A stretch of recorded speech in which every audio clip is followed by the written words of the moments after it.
Le Seigneur soit avec vous. Et avec votre esprit. Évangile de Jésus-Christ selon Saint Jean. Gloire à toi, Seigneur. On célébrait la fête de la dédicace du temple à Jérusalem. C'était l'hiver. Jésus allait et venait dans le temple sous la colonnade de Salomon. Les Juifs firent cercle autour de lui. Ils lui disaient: « Combien de temps vas-tu nous tenir en haleine? Si c'est toi le Christ, dis-le-nous ouvertement. » Jésus leur répondit: « Je vous l'ai dit et vous ne croyez pas. Les œuvres que je fais, moi, au nom de mon Père, voilà ce qui me rend témoignage. Mais vous, vous ne croyez pas, parce que vous n'êtes pas de mes brebis. Mes brebis écoutent ma voix, moi je les connais, et elles me suivent. Je leur donne la vie éternelle, jamais elles ne périront, et personne ne les arrachera de ma main. Mon Père qui me les a donnés est plus grand que tout, et personne ne peut les arracher de la main du Père. Le Père et moi sommes un. » Acclamons la parole de Dieu. Louange à toi, Seigneur Jésus. Un évangile comme celui-ci reflète très clairement la mentalité spirituelle de notre époque ou la mentalité non spirituelle que nous vivons aujourd'hui. Une fois de plus, on demande un signe, on demande une preuve, on demande un miracle à Jésus, une preuve de sa divinité, une preuve qu'il est celui que le peuple juif attendait, une preuve qu'il est l'envoyé de Dieu. Dis-le-nous ouvertement. Montre-nous que c'est toi. Fais un miracle et nous croirons. Jésus leur dit que ce sont ses œuvres qui parlent. Ce sont ses œuvres qui rendent témoignage de sa divinité. C'est également le cas avec nous aujourd'hui. Tu rencontres des personnes qui disent: « J'ai besoin d'une preuve pour croire en Dieu. Je veux toucher pour être convaincu. Je veux une démonstration. Je veux un miracle, quelque chose d'extraordinaire qui me tombe du ciel. Et là, je croirai. » Mais non, chers frères, chères sœurs, le miracle ne vient pas avant la foi. C'est la foi qui précède le miracle. Ce n'est pas le miracle qui produit la foi. On peut te donner tous les miracles du monde. Si tu ne veux pas croire, tu ne croiras pas. Ce n'est pas vrai que s'il y avait des preuves, des choses extraordinaires, ces personnes qui ne croient pas croiraient. Ce n'est pas vrai. C'est un mystère, mais il y a beaucoup de gens qui ne croient pas parce qu'elles ne veulent pas croire. Parce que croire demande des conséquences. Nous qui croyons, nous avons, par exemple, une lumière qui nous fait distinguer le bien du mal. Et une lumière qui nous dit: « Ce que tu fais n'est pas bien. » Et cette lumière, parfois, nous enlève, nous éloigne de notre commodité. Ceux qui ne veulent pas croire veulent juste éteindre cette lumière et continuent de faire ce qu'ils sont en train de faire sans avoir dans la conscience cette lumière qui te dit: « Ce que tu fais est mauvais. »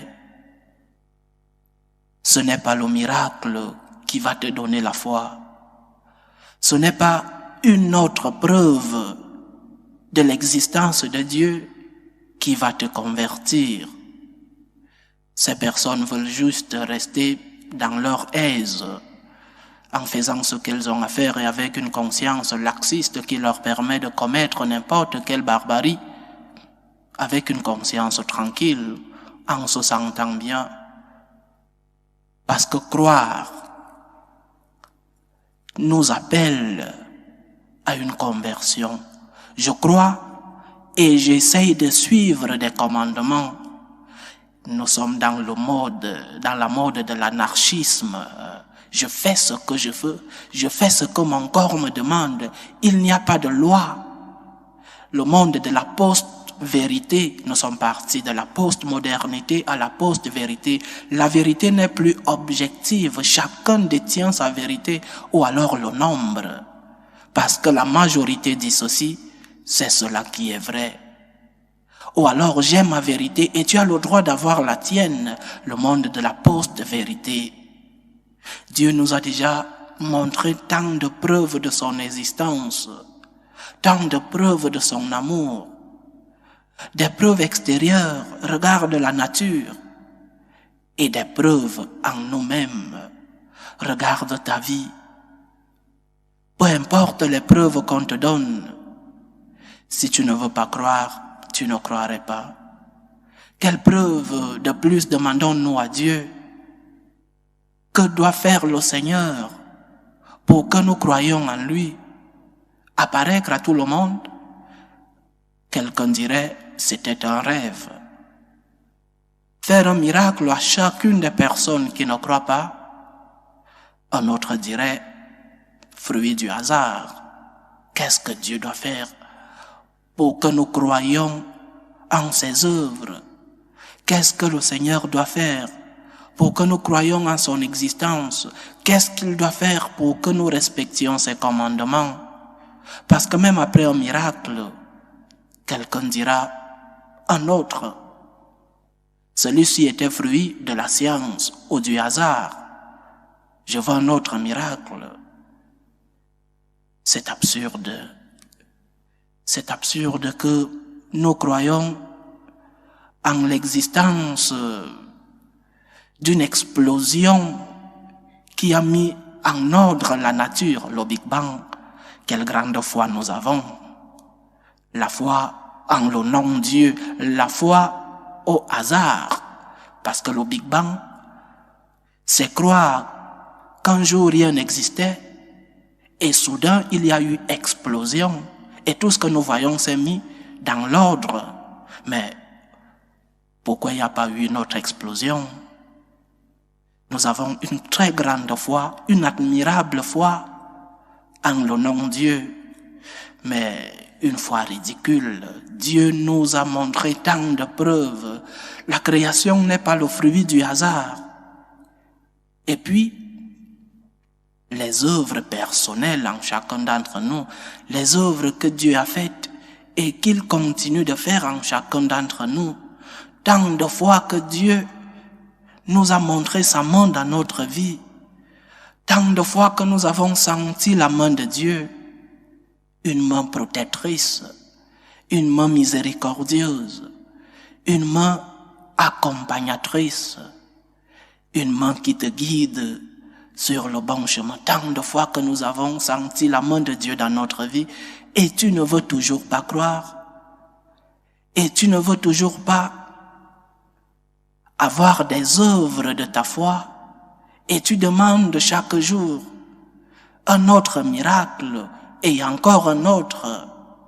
Dieu nous a déjà montré plus que ce que nous avons besoin pour croire en lui. Tout ce que nous devons faire, c'est de lui dire, Seigneur, je crois en toi. Seigneur, je crois en ton amour. Seigneur, parfois je ne comprends pas.